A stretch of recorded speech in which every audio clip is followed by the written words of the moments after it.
फिर से आज हम जुड़े हैं ऑनलाइन क्लास के माध्यम से और आज हम चैप्टर 3 को कंप्लीटली आपके सामने पूरा समझाने वाले हैं। वैसे मोस्टली इसका पार्ट 1 पूरा हो चुका था, लेकिन आज हम पार्ट 2 के नाम से क्लास को स्टार्ट कर रहे हैं और कंप्लीट करने की कोशिश करेंगे। तो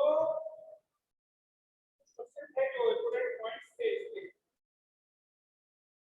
तो जैसा कि एटॉमिक मास जैसे एटॉमिक नंबर होता है ऐसे एटॉमिक मास भी होता है। तो एटॉमिक नंबर क्या होता है? जिसके ऊपर नंबर होता है, जिसके जो आ रहा होता है वो एटॉमिक नंबर होता है। एटॉमिक नंबर आपको पता है। ऐसे ही एटॉमिक मास है, इसी तरीके से मैं आपको बताना चाहूंगा।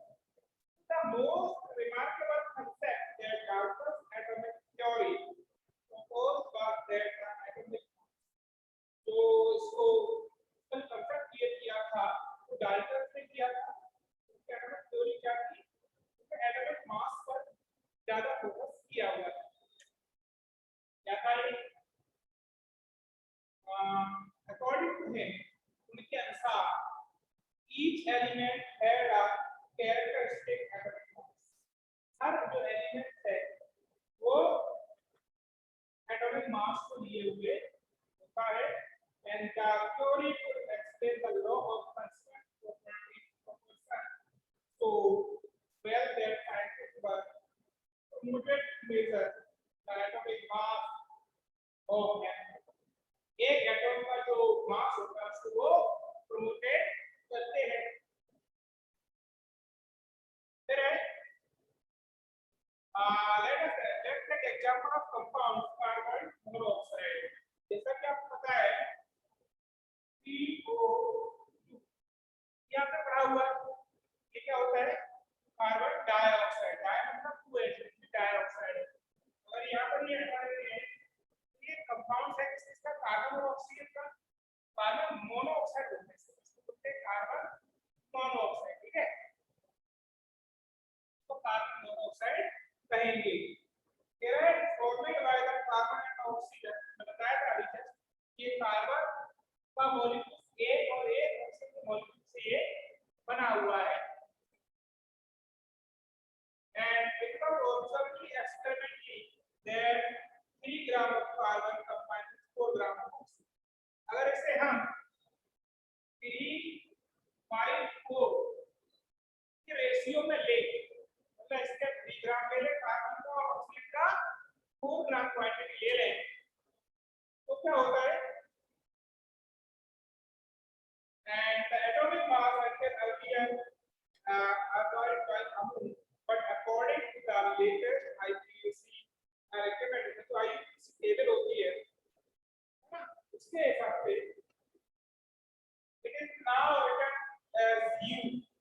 इसे जो IPCC जो टेबल है उसके हिसाब से इसको U से आइडेंटिफाई करते हैं। Refer to the mass of one carbon atom, the full assigned carbon atomic mass। जैसे ये रहेगा, ये हमेशा इक्वल रहेगा, इनका प्रोपोर्शन में हमेशा इक्वल रहेगा, जिससे कि इसकी जो कैरेक्टरिस्टिक प्रोपोर्शन है वो एक सा रहेगा। अब मैं आपको कुछ टेबल नंबर 3.2 को समझा रहा हूं। एटॉमिक मास यानी कितना कितना होता है। तो एलिमेंट एंड एटॉमिक मास हम यूबी बोलते हैं। ठीक है, यहाँ तक क्लियर? तो पहला है हाइड्रोजन। तो एक ग्राफ आपके बुक नंबर 30 पेज नंबर 35 पर है, चैप्टर 3 में जाके आप देख सकते हैं। तो ये मैं सिंबल लिख रहा हूं, इससे क्या है सिंबल भी क्लियर हो जाएगी। ये क्या है? H। इसका एटॉमिक मास जो है वो 1 क्या है? 1। तेरा कार्बन को C से इंडिकेट करते हैं, है ना? कार्बन को C से इंडिकेट करते हैं, उसका जो मास है वो 12 है। नाइट्रोजन को N2 से करते हैं, आप N से भी करेंगे तो आप गलत नहीं होंगे।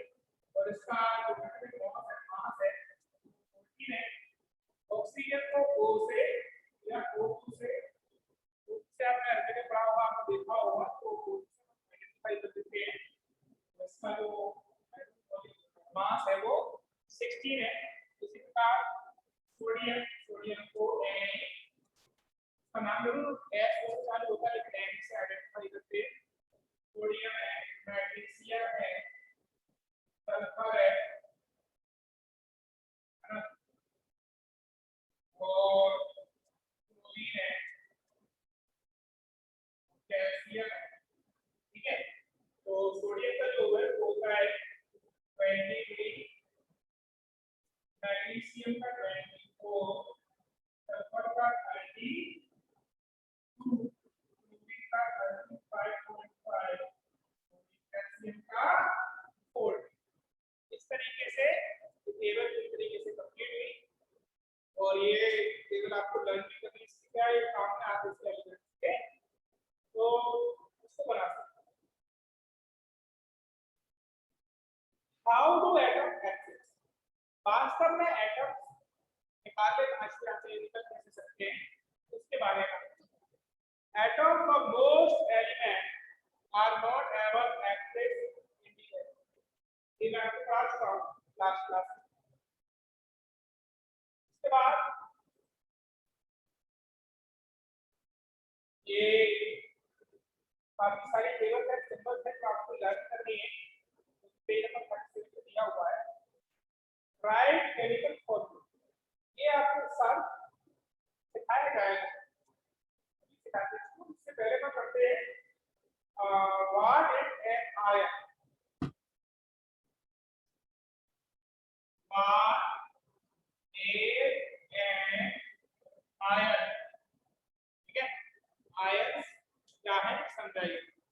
तो जैसे कि हमें कोई पता होना चाहिए कि मान लीजिए H है ना, H2 होता है और Cl2 होता है। आयन के ऊपर बने होते हैं, ये पॉजिटिव होता है प्लस साइन वाला, तो ये पॉजिटिव आयन है, ऊपर ये माइनस वाला होता है तो नेगेटिव आयन कहते हैं। और हमेशा प्लस और माइनस वाले ही रिएक्शन में भाग लेते हैं। जैसा कि आपको पता है, जब तक हमको लाइट फ्लो करानी है ना, तो क्या होना चाहिए, एक पॉजिटिव आयन होना चाहिए और एक नेगेटिव आयन होना चाहिए, क्योंकि हमारा बल्ब जलेगा। तो इस पर दोनों रिएक्शन में HCl बन गया, उसका भी 2 इसका भी 2 दोनों लेके बाहर लिख दिया, तो ये 2HCl है, हाइड्रोक्लोरिक एसिड। हाइड्रोक्लोरिक एसिड है ये हमारे स्टमक में बनता है ना, हमारे स्टमक में बनता है। स्टमक काम करता है, से डाइजेशन छोटे छोटे भागों में टूटता है। ये आयन बनने के लिए जो आयन होते हैं, ये प्लस वाला और ये माइनस वाला, इनको इन आयंस के नाम से पुकारा जाता है।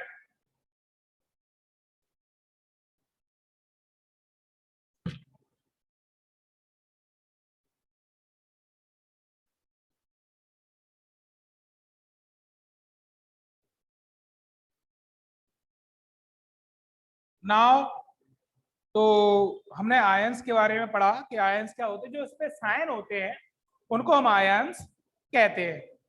तो ये निकल गया इसका। हाँ, compound composed of metals and non metals contain charge spices.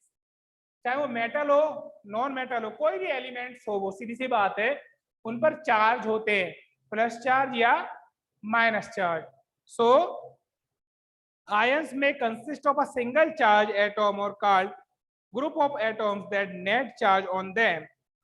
कह रहा है जैसे कि वो अकेला हो, सिंगल हो या ग्रुप में हो, उन पर जो चार्ज होते हैं वो हमेशा अलग अलग होते हैं और कंबाइन होने के बाद ही वो स्थिर रहते हैं। And negative charge is ion is called anion and the positive charge is cation. इसको कैटायन और एनायन कहते हैं। Take example sodium chloride. इन्हें एक एग्जांपल लिया है अपन ने, जैसे HCl लिया था, इनने लिया है सोडियम क्लोराइड। सोडियम का सिंबल क्या होता है, ये रहा, और इसका क्या होता है, Cl, क्लोराइड क्लोरीन का।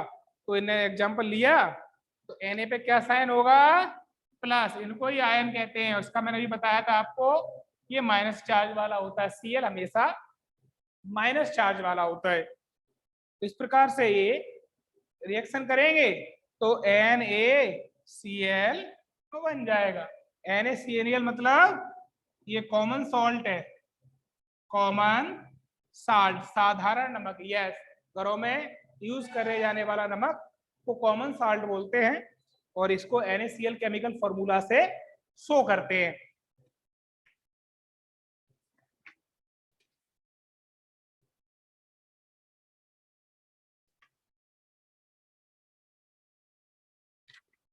आइए, what you learn what you have learn, आपने इस चैप्टर में क्या सीखा, उन पॉइंट्स को हम रिवीजन के तौर पर कर रहे हैं। आपको केवल केयरफुली सुनना है इसको, काफी कंसेप्ट आपका क्लियर हो जाएगा। ड्यूरिंग अ केमिकल रिएक्शन, किसी भी एक केमिकल रिएक्शन में the sum of masses of the reactant and the product of remain unchanged. जो रिएक्टेंट होते हैं, रिएक्टेंट मतलब इधर ही देख लीजिए, ये दोनों रिएक्टेंट हैं क्योंकि रिएक्शन कर रहे हैं, और ये जो है ये प्रोडक्ट है। मैं आपको ये लास्ट वीडियो में बहुत अच्छी तरीके से समझा चुका था। तो कह रहे हैं इनके जो पॉइंट्स होते हैं, जैसे देखो ये मैंने 2 और 2 बताया था ना, कि ये कॉमन आके 2 बाहर आ गया, इसका मतलब इसमें 2H है और Cl भी 2 है ना। तो ये हमेशा सेम रहते हैं, अनचेंज होते हैं, ठीक है ना, चेंज नहीं होते। इसको this is known as law of conservation of mass, इसे ही कंजर्वेशन ऑफ मास का नियम कहते हैं या होता है। Is a pure chemical compound, एक प्योर केमिकल कंपाउंड्स में elements are always present in the definite proportion of mass by mass. एक कंपाउंड में एलिमेंट जो है ऑलवेज प्रेजेंट रहता है अपनी एक डेफिनेट प्रोपोर्शन ऑफ मास में। This is known as law of definite proportion, इसको डेफिनाइट प्रोपोर्शंस कहते हैं। अगला है an atom is the smallest particle, बहुत अच्छी डेफिनेशंस भी है एटॉम की, आप सुन लीजिए, आपको नोट्स वाइज भेजा भी जाएगा। Molecule is the smallest particles of an element or compound capable of independent existence under ordinary conditions। जब इसे ऑर्डिनरी कंडीशन मिलती है तो एक बार स्वतंत्र अवस्था में मिल भी सकता है। It's show all properties of a substance, ये जिस सब्सटेंस का एटॉम होता है या मॉलिक्यूल होता है, एटॉम होता है, उसकी सारी प्रॉपर्टी को शो करता है। अब जैसे मान लीजिए गोल्ड का ही कोई एटॉम ले लो तो वो शाइनी भी होगा, चमकदार भी होगा, समझ रही हो, तो इस प्रकार से रहेगा। अगला है molecule is a smallest particle of element और compounds and oxygen under ordinary conditions, ये भी बिल्कुल एटॉम्स का ही मिला जुला रूप है, उससे छोटा होता है। आगे देखेंगे a chemical formula of a compound, एक केमिकल फॉर्मूला है वो कंपाउंड होता है, कंपाउंड ही है ना ये, कंपाउंड मतलब एक से अधिक किसी भी सब्सटेंस या रिएक्टेंट से मिलकर जो प्रोडक्ट बनता है उसे कंपाउंड भी कहते हैं। कंपाउंड मतलब कंबाइन होकर बना, ये कंबाइन होकर बना हुआ है, इसे कंपाउंड कहेंगे। And different constituent element, number of atoms of each combined elements। फिर है clusters of atoms that act as on ions are called polyatomic ions, they carry fixed charge on them। जो इसके क्लस्टर्स होते हैं वो इसके ions के नाम से जाने जाते हैं, और ये दो प्रकार से होते हैं, positive ion and negative ions. Okay,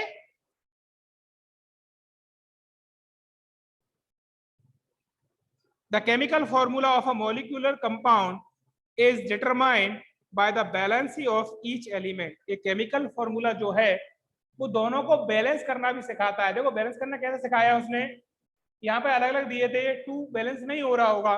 ये जो बैलेंस केमिकल इक्वेशन हमने पढ़ी है लास्ट चैप्टर्स में, उसमें हमने सीखा था कि भाई जो यहाँ पर जितने भी मॉलिक्यूल्स होंगे उसका जो प्रोडक्ट बनेगा उसमें भी उसकी क्वांटिटी उतनी ही होगी।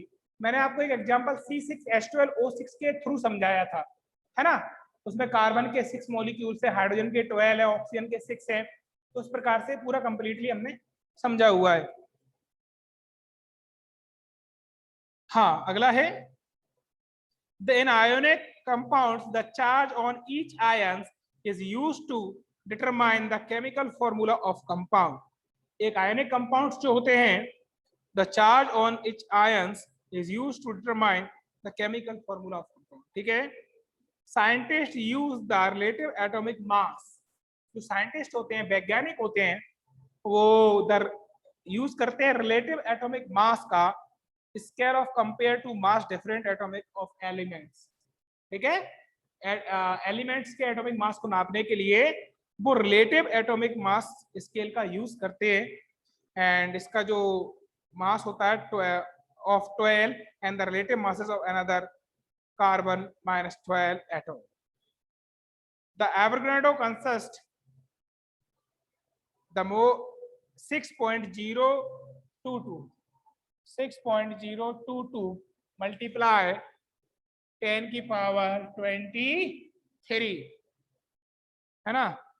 As a defined number is the atomic exactly 12 gram of carbon. 12 gram carbon में इतने सारे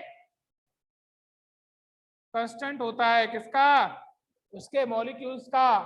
कितना, 6.022 इंटू 10 की power 23। The mole of amount is substance of a system that consist, ये भी इसके दिया हुआ 10 की पावर 23। इस प्रकार से ये आपका जो चैप्टर है थर्ड पूरी तरीके से कंप्लीट हुआ। मैं आपको अब कुछ अच्छी स्कूल से जुड़ी आपके क्लास से संबंधित बातें आपको बता रहा हूँ कि जैसा कि आपको बिल्कुल फिक्स पता है कि हमारा स्कूल लास्ट ईयर की तरह इस बार भी पूरी तरीके सबसे पहले आपको ऑनलाइन लेके आया और हर चैप्टर का, हर सब्जेक्ट का 2 चैप्टर हम कंप्लीट करा चुके हैं। ये भी एक अपने आप में एक बड़ी उपलब्धि है कि आपकी स्टडी का हम कोई भी नुकसान यहाँ घर बैठे भी आपका नहीं होने दे रहे, और साथ में ही आपको सारे नोट्स 2 या 3 तरीकों से हम प्रोवाइड करा रहे हैं। एक तो आपका ऑनलाइन क्लास रेगुलरली लग रही है लास्ट 2 या 3 वीक्स, 1 मंथ कह सकते हैं, या और आपको नोट्स और यूट्यूब चैनल के माध्यम से, हमारा विद्या विहार स्कूल का यूट्यूब चैनल का नाम विद्या विहार स्कूल ग्वालियर है, आप उसको भी, उससे भी आप अपनी एजुकेशन को हासिल कर सकते हैं।